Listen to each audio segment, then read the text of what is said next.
Bismillahirrahmanirrahim. Assalamualaikum warahmatullahi wabarakatuh. Innal hamdalillah nahmaduhu wa nasta'inuhu wa nastaghfiruh wa na'udzu billahi min shururi anfusina wa sayyiati a'malina. May yahdihillahu fala mudhillalah wa may yudlilhu fala hadiyalah. Wa asyhadu an la ilaha illallah wahdahu la syarikalah wa asyhadu anna Muhammadan abduhu wa rasuluh alladzi la nabiyya wa la rasula ba'da. Amma ba'd.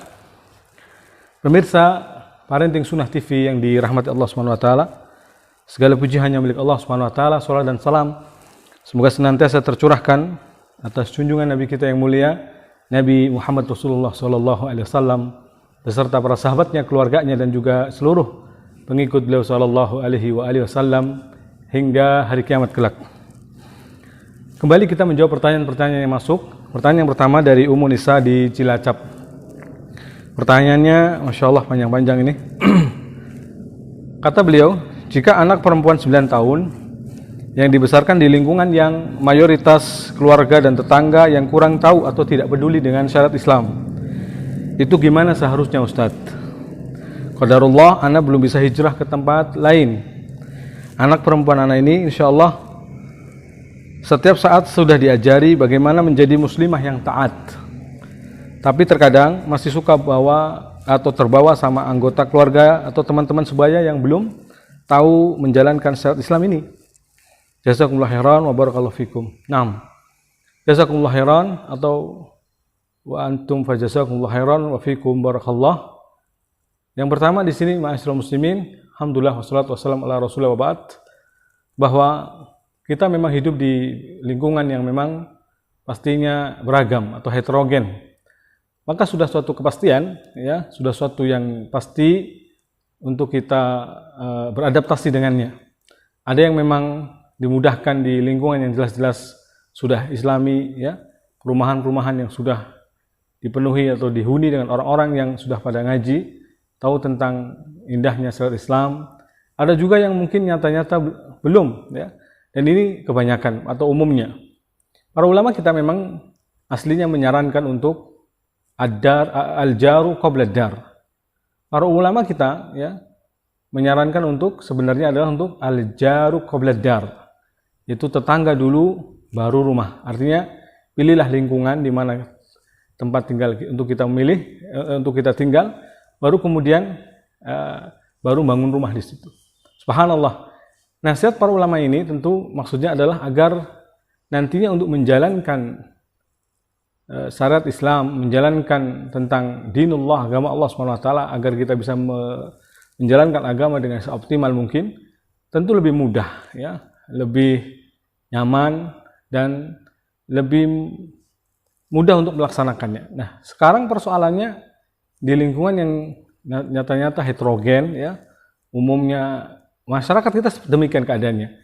Maka kita katakan, ya, untuk kita bersabar dengan kondisi ini sembari tidak berpangku tangan. Maksud sabar di sini adalah untuk terus menikmati berproses dalam melakukan perbaikan dan perbaikan. Inilah yang disebut dengan orang-orang ghuraba, orang-orang yang asing. Ya, yang Nabi SAW mengatakan tubalil ghuraba, beruntunglah orang-orang yang asing, yaitu orang-orang yang baik ketika manusia rusak. Atau yang kedua, orang-orang yang melakukan perbaikan saat manusia melakukan kerusakan.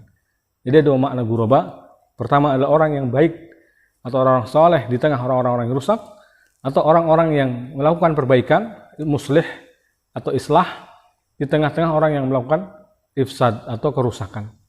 Nah, anak-anak kita yang apalagi ini putri, ya, yang jelas akan ikut dengan teman sebayanya atau dengan keluarga lainnya, anggota keluarga lainnya, maka di sini memang betapa berharganya rumah tangga yang dibangun di atas sunnah, ya, rumah tangga yang di atas takwa, yang rumah tangga yang semuanya adalah menjalankan syariat Allah SWT, memang nikmat sekali. Ini menunjukkan betapa nikmatnya itu, ya. Namun ketika tidak terjadi demikian, kita tetap berusaha. Tadi apalagi ibu sudah mengatakan, ya, tetap mengajari, tapi akan kembali lagi. Jadi prinsipnya adalah di sini ada targhib wa tarhib, ada motivasi dan juga ada ancaman atau punishment, ada reward and punishment. Jadi kita tetap berusaha untuk memberikan arahan, juga kadang teguran, ya. Tidak melulu dengan ketegasan, kekerasan, tidak. Ya, bahkan harus dimunculkan, dimotivasi agar timbul dari dirinya sendiri kesadaran. Tapi kalau anak-anak umur segini memang biasanya masih cenderung untuk suka bermain pula. Namun bagaimanapun karena anak perempuan yang sebentar lagi mungkin balik, ya harus tahu batasan-batasannya. Misalkan batasan berhubungan dengan mahram, batasan berhubungan dengan orang yang bukan mahram, ya, batasan dengan anggota keluarga lainnya, ya, yang bukan mahram, atau anggota keluarganya yang mahram, ya, seperti ini semua harus diajarkan, harus diketahukan, ya. Dan terkadang mungkin kita bolehlah untuk bukan tegas dalam arti mengekang, tetapi menjadikan anak ini karena menjelang sebentar lagi balik, ya 9 tahun kan berarti sebentar lagi 10, 11, 12, ya. Maka sering untuk dipingit istilahnya. Kalau perawan itu dipingit, ya. Itu sering di rumah.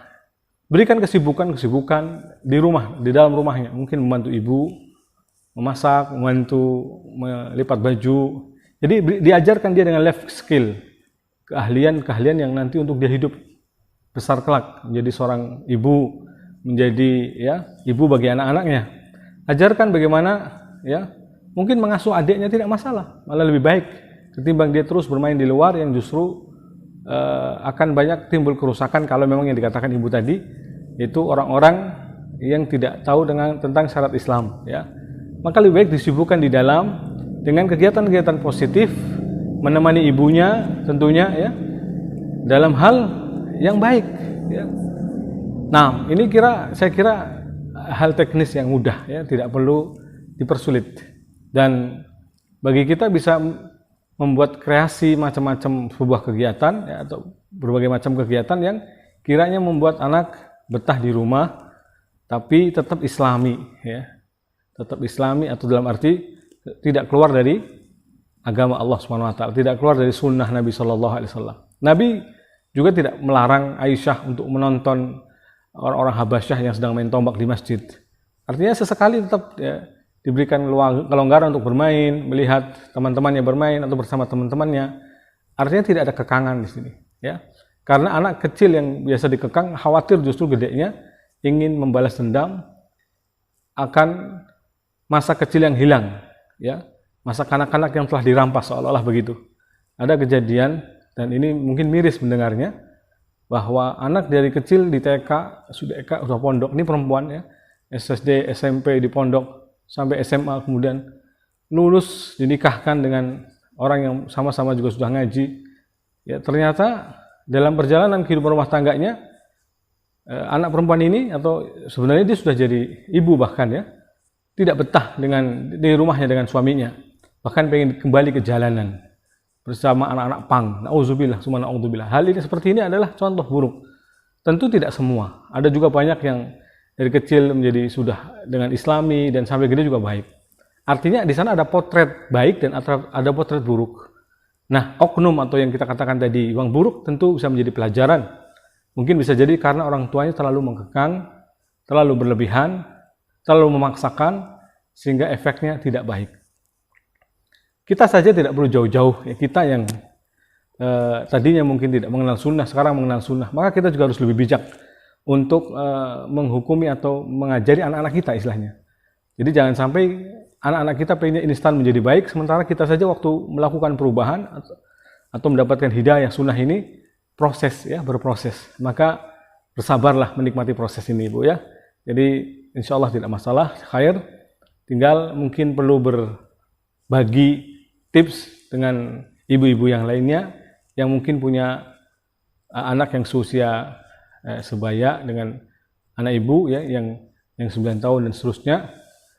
Tapi yang pastinya memang kalau mereka tidak punya kegiatan di rumah, biasanya memang inginnya di luar rumah. Maka sibukkanlah dengan di dalam rumah, ya, dengan kegiatan-kegiatan yang menarik. Jadi jangan sampai ibunya malah justru sibuk dengan gadgetnya, sibuk dengan sosmednya atau dengan pekerjaan-pekerjaan yang justru sebenarnya tidak bermanfaat, akhirnya melalaikan tugas membimbing anak-anaknya. Wallahu a'lam bishawab. Demikian mungkin ya yang bisa kami jawab.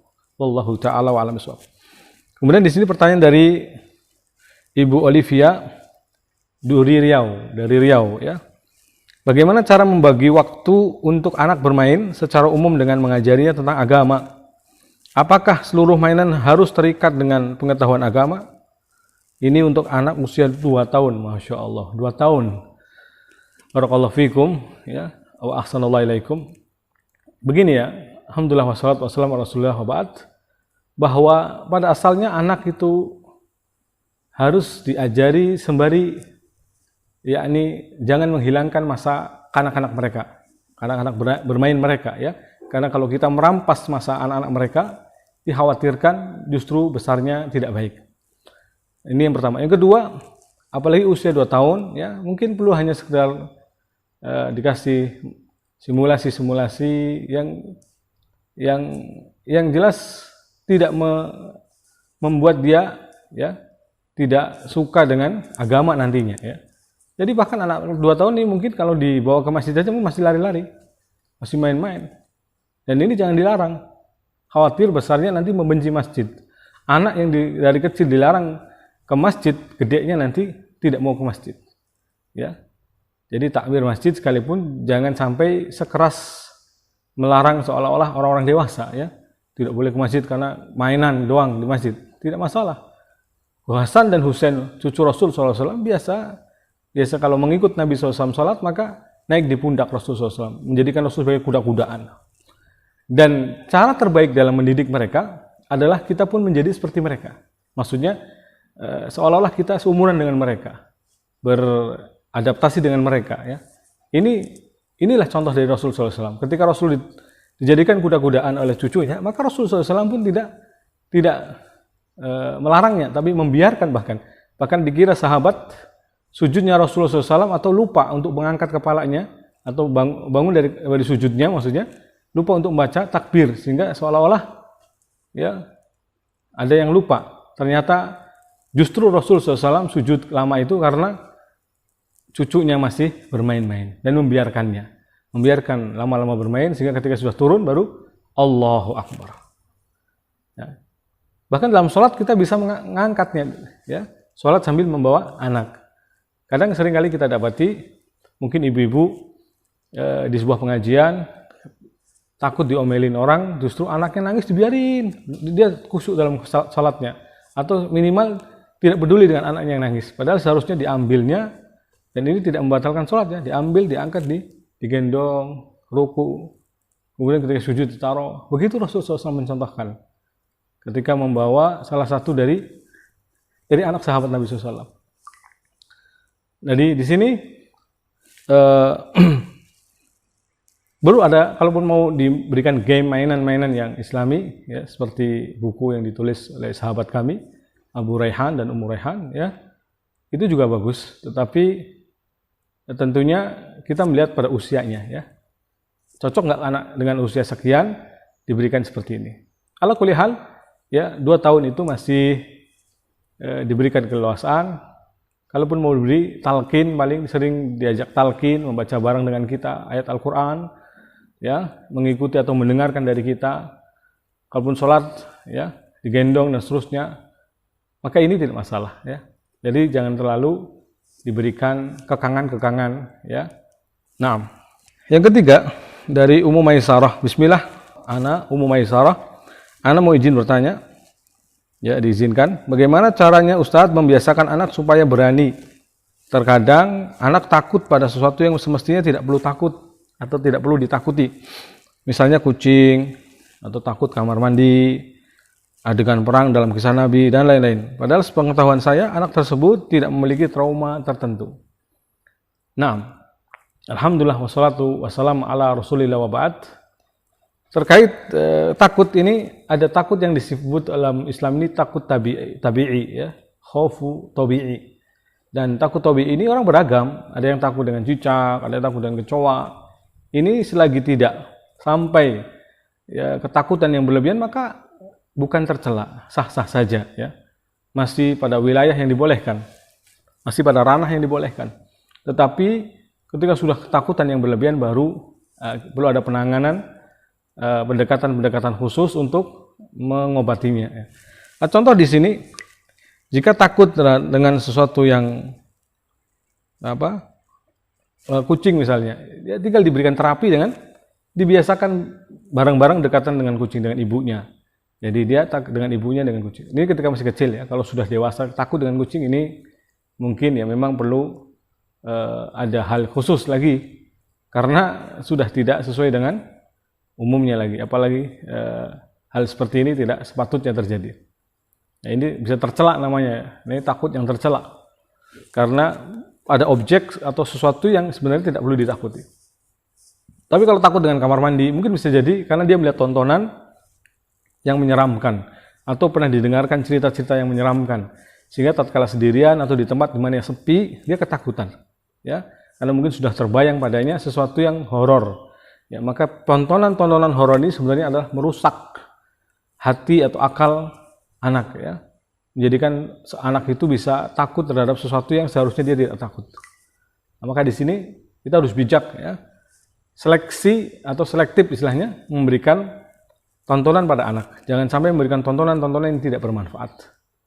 Ya, pendidikan itu semuanya berpengaruh, ya, dengan apa yang dilihat, dengan apa yang dibaca, dengan apa yang didengar, itu semua pengaruh. Makanya jangan memberikan hal-hal yang justru nanti membuat anak takut, atau kita sendiri ternyata membuat takut. Ketika lagi anak pengen ke kamar mandi, nanti ada itu loh. Itu mungkin tanpa sadar, sekedar ingin iseng. Ternyata itulah yang berbekas pada anak. Jadi hati-hati, ya. Mungkin sekali, 2 kali doang, tapi ternyata itulah yang membekas kepada anak. Hati-hati, ya. Jadi perlu disikapi dengan bijak. Jangan sampai ikut-ikutan dengan orang umum yang istilahnya mengalir begitu saja dalam mendidik, tidak pakai ilmu. Sehingga akhirnya anak pokoknya kadang ditakut-takuti, atau kita karena anak nggak mau makan ditakut-takuti, nanti sama kucing loh, dimakan. Akhirnya anak takut dengan kucing, ya. Hal-hal seperti ini tidak boleh. Yang pertama, karena pertama dusta, ya, bohong, ya. Karena menakuti dengan sesuatu yang sebenarnya tidak perlu ditakuti, berarti kan membohongi. Yang kedua, akhirnya menjadikan anak, ya, takut kepada sesuatu yang tadi disebutkan, kepada polisi kah atau seterusnya, ya. Jadi ini akhirnya menjadikan takut. Nah, tapi kalau sudah berlebihan, cobalah sekali-kali diruqyah dengan terapi sendiri, ya. Bacakan uidzuka bi kalimatam min syarri kulli syaitani wa hamah wa min ainil lamah. Ya, ini sebenarnya dibaca tatkala anak-anak kita mau keluar dari rumah, ya.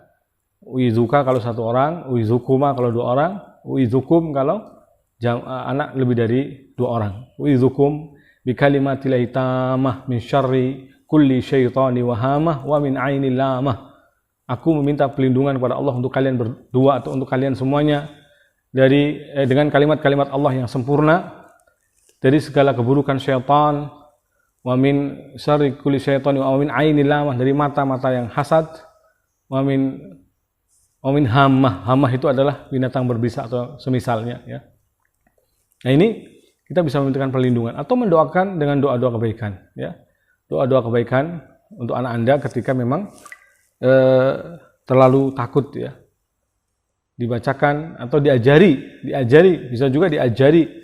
Jadi kalau takut baca doa seperti ini, seperti ayat kursi misalkan, biar dia hafal dengan ayat kursi, ya. Dan yang seperti ini, takut yang tadi disebutkan seharusnya tidak perlu takut. Terapinya ya kalau dengan kucing, ya kalau masih kecil bisa dengan didekatkan dengan kucing tadi, ambil ngelus-ngelus bareng tuh, nggak ada apa-apa. Kucing itu nggak nakal, kucing itu nggak menyakiti, kecuali kalau kita menjahili nanti kucingnya balas dengan cakarannya, dan itu biasanya iseng. Misalkan kita setelah terangkan, mungkin takut karena tidak tahu, ya, takut karena belum mengerti, maka berikan pengertian, berikan pengetahuannya. Nah, wallahu ta'ala wa alam bissawab. Dari Ummu Rufaidah, pertanyaan dari Ummu Rufaidah di Tegal. Bismillah, afwan, sebelum bertanya anak cerita sedikit. Ini main curhat ini. Karena suatu sebab atau kondisi, maka karena kami sekolahkan anak di sekolah SD negeri atau umum, ya. Tentu saja dari pelajaran agama saja banyak perbedaan pemahaman. Karakter teman-teman anak yang kebanyakan suka berbohong sudah menjadi hal biasa. Begitu juga dengan lingkungan tempat tinggal kami pun tidak baik. Karena sebab itu, Maka saya juga tidak membebaskan anak bermain. Anak bermain hanya ketika di sekolah saja, di rumah ya di dalam saja. Sehingga jarang sekali ada anak tetangga yang mau main ke rumah. Karena kalau anak saya disamperin main, saya nggak izinkan anak keluar rumah. Afan, apakah sikap saya ini yang khawatir anak terpengaruh hal buruk tersebut berlebihan? Jadi, apakah kekhawatiran yang ini dianggap sebagai kekhawatiran berlebihan? Ya, bagaimana yang sebaiknya saya lakukan? Demikian, jazakumullah khairan. Nah, seperti tidak beda jauh dengan pertanyaan-pertanyaan sebelumnya ya. Jadi, kalau memang ketidakmampuan kita menjadikan anak kita disekolahkan di sekolah umum atau bukan sekolah yang islami, ya, maka sebenarnya tanggung jawab kita untuk lebih memberikan pendidikan agama, memberikan kegiatan seperti tahsin, tahfiz, ya, atau didatangkan guru tahsin dan tahfiz. Jadi kalaupun sudah disibukkan dengan hal-hal yang positif, habis waktunya untuk bermain di luar. Nah, kalau memang ini keadaannya tidak masalah. Tapi kalau hanya di dalam rumah dikekang, diberi kegiatan juga tidak ada, diberikan hal-hal yang positif juga tidak ada, tapi ini tidak boleh keluar rumah, maka ini adalah jelas tidak baik ya. Akhirnya menjadikan anak khawatir nantinya ingin sebebas-bebasnya nanti ketika dewasa atau ketika beranjak mulai remaja ingin membalas dendam tentang kehilangan masa anak-anaknya tadi. Maka kita harus lebih bijak ya. Kalaupun memang di dalam rumah berikan hal-hal yang positif seperti yang saya sebutkan tadi, bisa didatangkan guru ngaji, guru tahsin, ya, sehingga sibuk dengan hafalan Quran, sibuk dengan pendidikan agama yang tambahan dari guru tahsinnya ini, ya. Mungkin didatangkan buku-buku yang untuk kelas SD, keluaran dari penerbit-penerbit yang sunnah ya, ada Dar Syafi'i, ada dan seterusnya yang bagus untuk dikonsumsi, dipelajari oleh anak-anak SD. Yang bagus sekali tentunya ya. Dan bisa diajarkan, orang tua juga bisa mengajarkan kok. Ini mudah. Karena tinggal dibaca, kemudian kita pahami, kita hafal, kita terangkan ulang. Asal kita tidak membahas, mengajarkan lebih dari yang ada dalam buku, maka insya Allah selamat. Tapi kalau kita sudah berbicaranya lebih di luar dari buku, akhirnya seolah-olah sok tahu padahal kita tidak tahu, ini berbahaya. Jadi kalau nanti tidak tahu, tanyakan kepada ahli ilmu. Ya, ini kalau kita kan ngaji biasanya. Tentu dengan buku-buku familiar dengan buku-buku sunnah ini familiar juga, tidak beda jauh dengan apa yang dikaji dengan ustadz-ustadz di majelis ilmu. Sehingga kita bisa menularkan pada anak. Bahkan ilmu itu semakin bermanfaat, ilmu itu semakin bertambah ya dengan kita mengajarkan. Kalau kita mengajarkan ke orang lain, ilmu semakin bertambah, tidak berkurang. Beda dengan harta. Harta dibelanjakan berkurang, harta dibelanjakan akan terus berkurang. Tapi kalau ilmu terus dibelanjakan, maksudnya disedekahkan, didakwahkan, diajarkan ke anak-anak kita, tidak akan berkurang, insya Allah ya.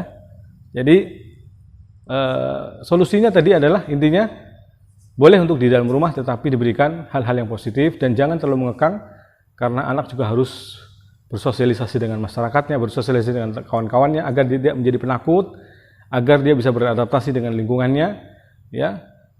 Kecuali kalau ada kata-kata yang sudah mulai buruk dari teman-temannya, kita filter terus setiap kali kembali di screening kalau bahasa kita ya. Masuk pulang kembali di screening lagi. Jadi ada namanya istilahnya pengawasan dari orang tuanya. Naam. Kemudian yang terakhir dari Khairunisa, Ibu Khairunisa di Palembang. Bismillah, Assalamualaikum. Waalaikumsalam warahmatullahi wabarakatuh. Nama Khairunisa, domisili Palembang.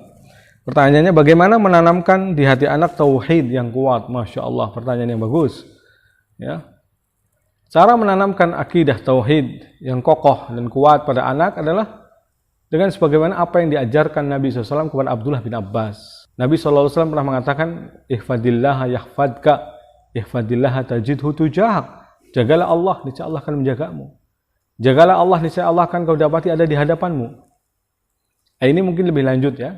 Tapi sebelumnya mungkin kenalkan dulu tentang Allah. Allah itu ada. Kenalkan bahwa Allah itu ada. Apa buktinya ada? Buktinya ada bahwa Allah Subhanahu wa taala yang menciptakan makhluk semuanya ini. Dari mana kita tahu Allah yang menciptakan makhluk semuanya ini? Kita terangkan dengan analogi sederhana saja. Ya, jangan analogi yang sulit dipahami. Analogi sederhana maksudnya kita contohkan seperti yang dikatakan Syekh Utsaimin rahimahullah taala. Ketika kita berjalan dalam sebuah hutan yang lebat, luas, rimbun, ya, kemudian tiba-tiba di tengah hutan itu kita dapati ada istana yang megah, mewah, besar, bahkan mungkin terbuat dari emas. Pasti akan terbetik dari kita, ini tidak mungkin ada dengan sendirinya. Pasti ada arsitek, alat-alat berat sudah didatangkan, tukang-tukang yang canggih, tukang-tukang yang cerdas, yang pintar, yang ahli dalam bidang ini, arsitek-arsitek yang luar biasa. Kan begitu. Begitulah kita dalam memahamkan kepada anak. Alam semesta yang begitu dahsyat, bintang, bulan, matahari dan seterusnya, tumbuh-tumbuhan tidak ada yang sama daunnya. Bahkan gak usah jauh-jauh, jari jemari kita dari ibu jari ini tidak ada yang sama antara satu orang dengan orang yang lainnya. Satu keluarga aja tidak ada yang sama jari sidik jarinya. Inilah bukti bahwa ada yang menciptakan, dan yang menciptakan itu adalah Allah Subhanahu wa taala. Kemudian setelah mereka mengenal tentang sisi ini, rububiyah ini, kita kenalkan bahwa kita beribadah, kita hidup di dunia ini bukan hanya untuk berleha-leha, bukan untuk bersantai-santai, tapi ada pertanggungjawaban. Kita sebutkan akan adanya alam akhirat, alam kubur pertama, ya, kemudian dan seterusnya, ya, sampai surga atau neraka. Baru kemudian, ya, mereka anak terdorong untuk bahwa beribadah, ada kewajiban beribadah kepada Allah, ya, beribadah kepada Allah Subhanahu wa taala. Nah, kemudian setelah kenal ini semua, baru ditanamkan bahwa segala sesuatu, bahkan rezeki kita dari Allah, ya. Hidup mati kita itu Allah yang menentukan. Maka termasuk nasihat Nabi, apa lihat nasihat Nabi? Ihfadillah yahfadka. Jagalah Allah, niscaya Allah akan jaga kamu. Artinya kamu jangan sampai melanggar aturan-aturan Allah, maka Allah akan menjaga kamu. Ihfadillah tajidhu tujak. Jagalah Allah, niscaya kau akan dapati Allah ada di hadapanmu. Idza sa'alta fas'alillah. Kalau kau minta, mintalah sama Allah.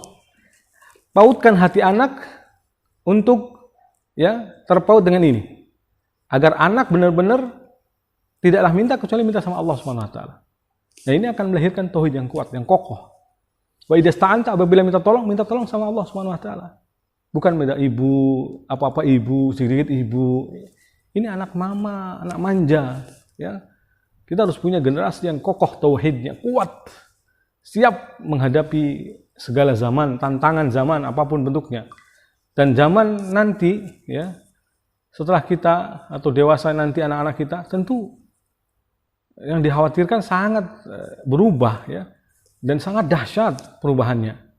Maka harus siap dengan itu semua. Maka tanamkan dari kecil tauhid, ya. Tadi dengan kriteria-kriteria yang kita sebutkan tadi. Bagaimana diajarkan Rasulullah SAW kepada para sahabatnya. Sampai pun Abdullah bin Abbas pernah dikatakan, "Lau annal ummata", andaikan umat bersatu padu. "Lau annal ummata ijtama'u al an yanfa'uka", bersatu padu untuk memberikan manfaat kepadamu, "lam yanfa'uka", mereka tidak akan memberikan manfaat kepadamu illa ma kataballahu lak, kecuali yang telah Allah catat kebaikan itu untukmu. Ya. Wala ijtama'u ala yaduruka, andaikan mereka bersatu padu untuk memadharatimu, lan yaduruka, mereka tidak akan memadharatimu illa ma kataballahu alaik, kecuali yang telah Allah catat atasmu. Rufi'atil aqlam, pena untuk menulis takdir sudah kering, sudah diangkat, wa jaffatis suhuf, dan lembaran untuk menulis takdir sudah kering. Anak kalau dipahamkan seperti ini, ya, bahwa segala sesuatu terjadi sudah ditentukan oleh Allah Subhanahu wa taala, ya. Sampai pun kita tidak perlu takut dengan ancaman musuh. Mereka bersatu padu untuk memadharatimu, tidak akan terjadi kecuali yang telah Allah takdirkan untukmu. Mereka bersatu padu untuk memberikan manfaat kepadamu, tidak akan terdapat atau tidak akan terjadi kecuali suatu manfaat yang sudah ditentukan oleh Allah untukmu. Jadi di sini terpatri dalam hatinya kekuatan tauhid yang luar biasa, sehingga anak, ya, menjadi pribadi yang jelas-jelas selalu tahu, selalu menyadari bahwa Allah Subhanahu wa taala yang menghendaki segala sesuatu. Ya, tidak perlu takut. Taib. Apa mendidik anak itu tanggung jawab seorang ibu secara mutlak atau peran kedua orang tuanya? Peran kedua orang tuanya, ya. Ibu tapi dominan, ya, tentunya, karena anak itu kadang ikut apa yang paling dekat dengannya, dan yang paling dekat yang biasanya setiap hari banyak berinteraksi dengan anak adalah ibunya. Maka hati-hati, ya, kalau ibu mencontohkan atau hal-hal yang tidak positif, ya, memberikan teladan yang tidak baik. Ya. Tanggung jawab orang tua jelas keduanya, bahwa ayah selain daripada mencari harta juga membantu untuk mendidik, ya. Maka Rasul SAW fi mihnati ahlihi, kata Anas bin Malik bahwa Rasul SAW itu adalah orang yang juga melakukan pekerjaan dalam rumah tangganya, mencuci, menjahit baju sendiri, subhanallah, ya. Ini teladan yang baik untuk anak-anak kita.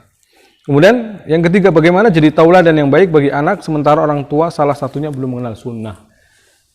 Ya Allah musta'an, inilah yang kadang realita yang ada terjadi, maka bersabarlah, ya.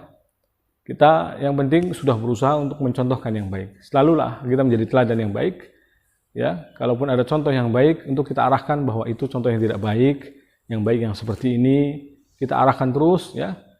Kalau memang salah satunya, baik mungkin istrinya atau salah satu mungkin bapaknya atau ayahnya belum mengenal sunnah, maka kita yang harus lebih aktif, agresif untuk mendekati anak, agar anak mengikuti agama kita, agar anak sesuai dengan apa yang kita suguhkan, apa yang kita hadirkan, apa yang kita berikan, ya, yaitu berupa akidah yang benar, adab yang baik, akhlak yang mulia, dan seterusnya, ya.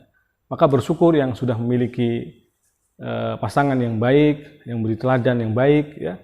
Dan bersabarlah bagi orang-orang yang belum mendapatkan hal ini. Semoga Allah Subhanahu wa taala berikan taufik, ya, untuk Anda semua untuk mendapatkan rumah tangga yang baik, untuk mendidik dan mentarbiyah dengan tarbiyah yang benar, dan semoga Allah Subhanahu wa taala memberikan kemudahan bagi kita semua di dalam mengamalkan pendidikan ini sesuai dengan ajaran Nabi sallallahu alaihi wasallam. Demikian, semoga bermanfaat. Hadza ma aqulu lakum wa sallallahu ala nabiyyina Muhammad wa alihi wa sahbihi ajma'in. Subhanakallahumma wa bihamdik asyhadu an la ilaha illa anta astaghfiruka wa atubu ilaik. Wassalamualaikum warahmatullahi wabarakatuh.